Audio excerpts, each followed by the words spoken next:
Hello friends, welcome to Electropixels. If you like our channel, please don't forget to like, share, subscribe and press the bell icon for getting further notification.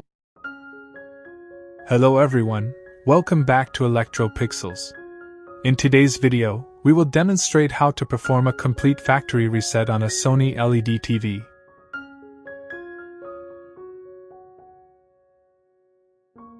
This process will restore the television to its original factory settings and can help resolve software-related issues.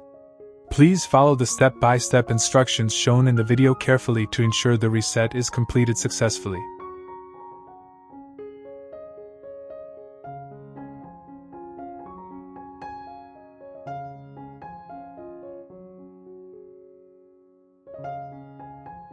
That's all for today's tutorial. We hope you found this video informative and helpful.